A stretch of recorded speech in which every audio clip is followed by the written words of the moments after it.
मानते हैं। एक बार जोरदार तालियां हो जाए फिर।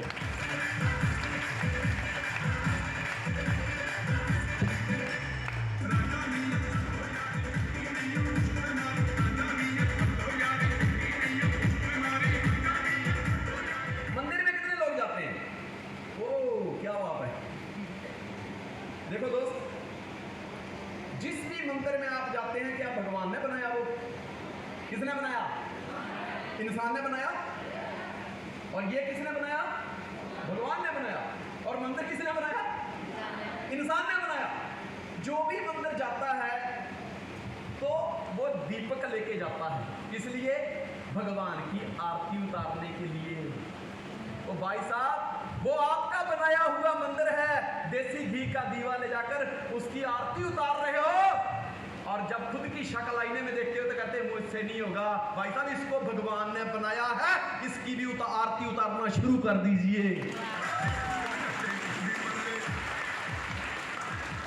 मंदिर में जाते हो तो अच्छे फल लेकर जाते हो। क्यों? मंदिर में पूजा में रखने हैं, मंदिर में भगवान को भेंट करने हैं। करते हो कि नहीं करते हो? लेकिन जब खुद की बारी आती है फल खरीदने की तो कहते जो सबसे सस्ते हैं दागी तो दागी से ही दे दे, मेरे को क्या फर्क पड़ता है, मैं दाग वाले साइड में निकाल के खा लूंगा। भाई साहब, वो आपका बनाया हुआ मंदिर है। जब उस भगवान को आप अच्छे फूल भेंट करते हैं तो फिर इस भगवान को जो अंदर बैठा है उसको अच्छे फल फूल क्यों नहीं भेंट करते? कभी मंदिर में जाकर आपने गुटखा चढ़ाया है? कभी तंबाकू चढ़ाया है? कभी पौवा चढ़ाया है? नहीं चढ़ाया। कभी भांग चढ़ाई? बोले ना, आपको भांग चढ़ाई ना? कभी गुटखा चढ़ाया? नहीं। जब उस भगवान को आप गुटखा नहीं चढ़ाते, तंबाकू नहीं चढ़ाते, तो फिर यहां पे गुटखा तंबाकू क्यों चढ़ाते हो? हेलो दोस्त, एक बार अगर आप गुटखा चढ़ा के आ भी गए ना तो भगवान माफ कर सकता है, क्योंकि वो मंदिर आपका बनाया हुआ है। लेकिन यहां पे जो रोज गुटखा चढ़ाता है, रोज तंबाकू चढ़ाता है, रोज बिस्की चढ़ाता है, रोज गांजा चढ़ाता है, भगवान उसको कभी माफ नहीं करेगा। हेलो, कभी माफ नहीं करेगा। पहला सुख, मैं इसके ऊपर 1 घंटा बोल सकता हूं, लेकिन बहुत कुछ लेके आया हूं आपके पास, इसलिए शॉर्टकट में जाता हूं। और दूसरा सुख, घर में माया। कहते पैसा बूढ़ो न परनावे, पैसा बुढ़ो न परनावे, बिन पैसे कवारा ही रह जावे। जो पैसा होता है वो बुढ़ों की शादी करा देता है, लेकिन पैसा ना हो तो कवारे भी अवारे हो जाते हैं। हेलो, तीसरा है सुलखना नारी। बंदे का काम है कमाना, बंदा 4 पैसे कमा कर लेके आ रहा है, लेकिन घर में अगर संस्कार अच्छे नहीं हैं, नारी के संस्कार अच्छे नहीं हैं, तो दोस्त वो कमाने का कोई फायदा नहीं। कहता किक्कर कर कपूत कर कर कलियारी नार, चौथे मैले कपड़े नरक निशानी 4। इधर ही है नरक, ऊपर नहीं है। किक्कर का, अगर आंगन में घर में बाहर किक्कर का बबूल का पेड़ है तो कांटों से नहीं बचोगे। कपूत कर, अगर कोई बेटा ऐसा निकल गया जो शरारती है, माँ बाप का कहना नहीं मानता, तो भी आप समझे लांछना से बच नहीं पाओगे। कपूत कर कर कलियारी नार। और तीसरा, अगर घर में ऐसी औरत है जो सबके साथ झगड़ा करती है, आजू बाजू में पूरा माँ बाप चलती है, क्योंकि देखो एकजुट होने के लिए ना, एक मित्रता के लिए दिन में स्नेह होना चाहिए, फिर दूरियां नहीं देखी जाती। रूस हमसे कितनी दूर है, आज भी हमारा मित्र है, लेकिन पाकिस्तान सारा कोई समुद्र नहीं पड़ता बीच में, फिर भी दुश्मनी है, बिल्कुल पास में ही, ठीक है।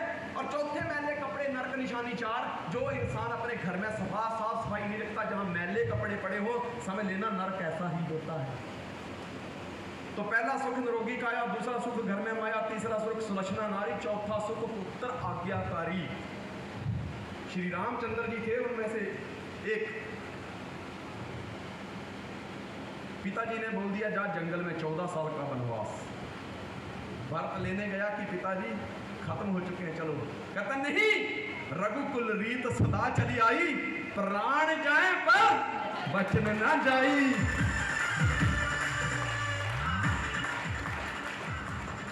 तो जो पुत्र है वो ऐसा आज्ञाकारी होना चाहिए। पंजवा, घर में वास, खुद के घर में वास। क्या खुद का घर बनाना चाहते हो? चाहते हो तो बहुत बड़ा बंगला कि पिता के घर में रहना चाहते हो? कितने लोग अपना खुद का घर बनाना चाहते हैं? वेरी गुड, इतनी जोरदार तालियां रखती हैं। तथास्तु, ऐसा ही होगा। खुद के घर में वास, खुद का घर चाहिए। और छठा सुख है अच्छा पड़ोसी पास। दोस्त, जिस समय मैंने गाड़ी खरीदी, जब मैंने घर खरीदा था तो मेरा 25 लाख का घर था, लेकिन जैसे ही मैंने होंडा CR-V 20 लाख की खड़ी कर दी सामने, मेरे घर की कीमत 50 लाख हो गई। जैसे ही मेरे आजू बाजू में अच्छे पड़ोसी आ गए, मेरी घर की कीमत 1 करोड़ रुपया होगी। अच्छा पड़ोसी का पास होना जरूरी है। जैसे मैंने कहा कि रूस कितनी दूर है, फिर भी मित्रता है। अच्छे पड़ोसी का पास, अगर अच्छा पड़ोसी पास में हो तो मकान की कीमत 2 गुना, 3 गुना, 4 गुना हो जाती है। और 7वां सुख है मित्र ढेरे। दोस्तों, बिना दोस्तों के जिंदगी क्या है यार। आज भी जब भी कभी हमें बचपन की याद आती है तो वही जिनके नाक से लंबी लंबी नली निकलती थी, सर कुछ भी हो जाए, वो मेरी मासी और मेरी चाची, मेरी मामी मुझे याद नहीं आती, बल्कि वो मेरा दोस्त ही लंबी लंबी नली निकालने वाला याद आता है।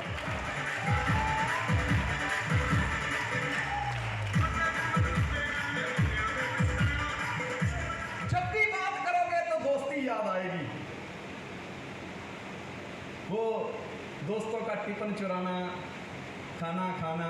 यार हमारे टाइम पे चोरी किस चीज की होती थी? खाने की। कलम की चोरी, दवात की चोरी, ये चोरी होती थी, और ये भी बहुत बड़ी चोरी मानी जाती थी। आज बंदा 1000 2000 का पेन ऐसे गिफ्ट कर देता है, और जितने को वो पेन गिफ्ट करता है, इतने में पिताजी ने हमको 10वीं तक पढ़ा डाला। तो दोस्तों, नेक्स्ट आगे शुरू करते हैं।